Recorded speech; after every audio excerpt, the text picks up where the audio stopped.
You know, there's a time when the Lord impresses on a pastor's heart to remind people of certain very important basics.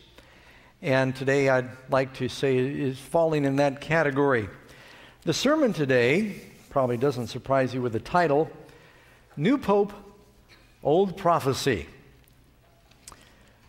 I think it's significant when you have 7 billion people in the world, when a new both religious and political leader for those 1.2 billion comes into power, and they don't come into power for a 4-year term. It could be 20 years, you don't know. That's significant. And I think we all know that all the world was wondering and waiting there in the courtyard of St. Peter's for the wisps of white smoke to come and announce who would be the new pope.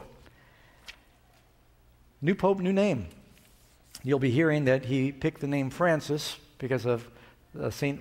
Francis of Assisi, but actually others are saying that that's an assumption that they're making. It's probably more likely he took the name Francis in the name of St. Francis Xavier, one of the founders of the Jesuits. And the thing that stands out this week that's unusual is not that we had a new pope. Popes come and popes go, right? Time moves on. But a lot of unprecedented things happen. Not only was it the first pope from the Americas, and that's significant. First pope from the Western Hemisphere. Shows a shift in where the power is. He also is the first pope who is named Francis, and the main thing I think you should sit up and pay attention to is this is the first Jesuit pope. Now, when you say the word Jesuit, different things pop into people's minds. First of all, the Jesuits never established themselves as the order of Jesuits. That was a name that sort of stuck later, and they embraced it. These were people, it was a special order within the Catholic Church that was established by Ignatius of Loyola in 1540, and they were to be a militia within the Catholic Church that were specially trained, that took special vows to defend the church. Now, the church at that time, people were leaving by thousands, hundreds of thousands, and joining the Protestant Reformation. And so they established this, and some of the vows that they took to be part of the Jesuit society were pretty serious and even a little bit sinister. You won't hear much about that today because everything has been toned down in the rhetoric between Protestants and Catholics. But to my knowledge, they haven't changed the vow, and the allegiance and the purpose is still the same. Let me read a couple of little, I've got a, matter of fact, if you want to see it for yourself, you can just go online and you'll find some websites that will, they've reprinted this. It's something that they don't publish. It's been kind of ferreted or spirited out from some of these secret meetings. It's long. I'm not going to read it all to you. There are different levels in the Jesuit order, and this is a vow taken at the final level. The candidate would kneel before the superiors on a red cross, clutching a black crucifix with a dagger in the other hand. It was a blood vow they'd finally seal by signing with their own blood, and they'd make a number of promises. The superior would say, "You've been taught that it's your duty as a spy to gather all statistics, facts, and information in your power from every source to ingratiate yourself into the confidence of the family, circle of Protestants and heretics of every class and character, as well as the merchant, the banker, the lawyer, among the schools and universities, in parliaments and legislatures, and judiciaries and councils of state, and to be all things to all men for the Pope's sake, whose servants we are unto death." In other words, part of what their purpose was as a militia, isn't it a military's job to kind of infiltrate and gather intelligence? And through subversion to spread information? "My son, therefore you have been taught to act as a dissembler. Among the Roman Catholics, be a Catholic." And he goes on and says, "And among the Protestants, be a Protestant." This is part of the vow. "I do now denounce and disown any allegiance as due to any heretical king, prince, or state named Protestant or liberal, or obedience to any of their laws, magistrates, or offers. The name of Protestant be damnable and they themselves be damned if they will not forsake the same. Again, this is long, and I'm not going to read it. Matter of fact, there's some of it that is actually pretty disturbing. I won't read to you because I don't know if it would be appropriate in church. I do further promise and declare that I will, when opportunity presents itself, make and wage relentless war secretly and openly against all heretics, Protestants, and so forth. That I will provide myself with arms and ammunition that I might be in readiness when the word is passed, that I am commanded to defend the church either as an individual or with the militia of the Pope. And then the superior would finally declare, Go ye then into all the world, take possession of all lands in the name of the Pope. He who will not accept him as the vicar of Jesus Christ and as vice-regent on earth, let him be accursed and exterminated. It's pretty strong language. I mean, I don't remember Jesus saying, go teach all nations, and those that don't go along with you, exterminate. So it's a very militant branch of the Catholic Church. As a matter of fact, for years, the Catholic Church itself would not entertain or support the Jesuits because they were considered to be a fanatical fringe because of these vows. But that's changed, obviously. That's why I think it's extremely significant that we know that the first Jesuit Pope has been chosen. We must assume that in the early ages of his life, he took these vows and felt this way. Now, I think I've got a picture of the Vatican and the Capitol. Have you ever noticed some of the similarities between the design in Rome? Do you know why there's so much Roman architecture in Washington, D.C.? Our founding fathers, actually, they meant well. They were trying to break away from the monarchies of Europe, and they said, we want a republic. Rome started out, before it turned into a dictatorship, it started out like a republic where it was run by the people. And we want to return to the great Republic of Rome. And so they put all this Roman architecture up. But it ended up looking an awful lot like what you would find in Vatican City. And we began to make an image to the beast. Do you know that when America was building the Washington Monument, that the papacy, trying to reconcile with the Protestants in America, sent a marble stone and said, I'd like to donate this block for you to include. America was struggling financially to finish the monument. You know, it took them like 40 years to finish the Washington Monument. Stopped during the Civil War, among other things. So the Catholic Church said, here, we'll help. And they sent a marble block.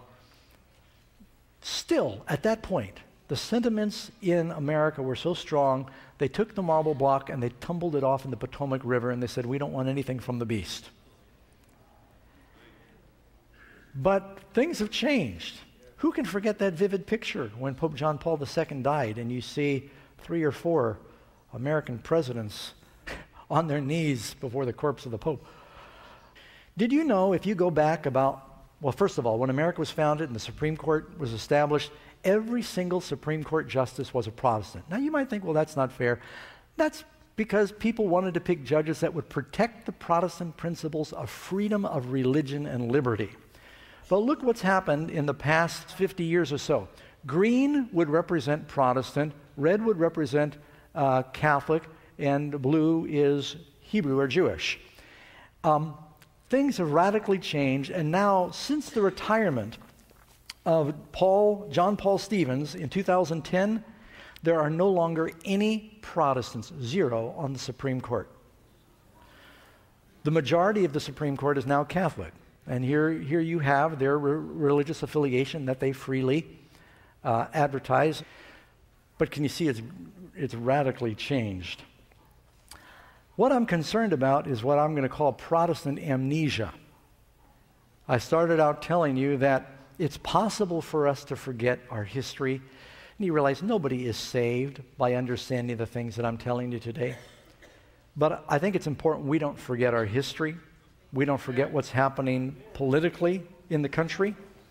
Do you know right now there is slightly more Protestants in North America than Catholics, but that's quickly changing. The papists are taking a more conciliatory course in order to gain influence. There's an increasing indifference concerning the doctrines. This is the thing that concerns me, friends. There's an increasing indifference concerning the doctrines that separate the Reformed churches from the papal hierarchy. Why is that important to me? Because the truth sets you free. The reason people join churches, I hope, is because of what it stands for, what it embraces as the truth. But now people are saying, let's join this church because I like the building, it's close to the house, it's where grandma went. They've got all these other reasons for joining a church other than, what do they teach? What's the truth? Jesus said, I'm the truth. Truth is something worth dying for. The opinion's gaining ground after all. We don't differ so widely on vital points as has been supposed, and that a little concession on our part will bring us into better understanding with Rome. The time was when Protestants placed a high value on the liberty of conscience, which has been so dearly purchased. They taught their children to arbor popery and held that to seek harmony with Rome would be disloyalty to God. But how widely different are the sentiments now expressed. I was kind of stunned. Oh, I guess I wasn't stunned, but I sure heard a lot of it. Listening to the news, the big news, once they announced the Pope, it just flooded all the airwaves. And I heard a lot of announcers, they were interviewing Protestant leaders, and they thought, oh, wonderful man, humble man. And I'm going, man, they're just all fawning over a Jesuit Pope. And I thought, do they know why they're a Protestant? I'd venture to say that a lot of Protestants have amnesia, and we have no idea why so many laid down their lives and even came to this country. The Protestant churches are in great darkness, or they would discern the signs of the times. The Roman Church is far-reaching in her plans and mode of operation. She is employing every device to extend her influence and increase her power in preparation for a fierce and determined conflict to regain control of the world, to reestablish persecution, and undo all that Protestantism has done. This is what's happening. You've got apostate Christianity in Europe with the seat there in Rome, and you've got apostate Christianity that's happened now in North America with evangelicals that are compromising Scripture. And the two of them are going to get together. Protestants will be foremost in stretching their hands across the abyss to clasp the hand of Romanism, and then joining hands with spiritualism under the threefold union of those powers. The final events are going to happen rapidly. I don't have a deadline or date that I'm going to share with you. The wheel of prophecy sometimes seems to turn slowly, but I'll promise you, friends, it turns. And everything that God said in His Word is going to happen. Indeed, it's happening before your eyes. And I just did not want this significant prophetic event to go unnoticed or unidentified in our church, so people will at least be aware of what's happening. You're probably not going to see the world collapse around you tomorrow. But I want you to be wise. I want you to be praying. And what it really means to you, we can all have Babylon in our hearts. You may be a member of a Protestant church, but you can be apostate in your heart. If you're not following the teachings of Christ, it doesn't matter where your membership is. There are going to be a lot of Roman Catholics in heaven. Might even find some bishops of Rome that'll make it to the kingdom. I don't know men's hearts. God judges people according to the light they have. And you've got people in my church that may not be there. Just because their names are on the church rolls doesn't mean we're going to be in the kingdom. Are we following the truth, the teachings of Jesus? Have we forgotten what our fathers and mothers died for and fought for? Or are we willing to stand up for the same? It's the truth that will set you free.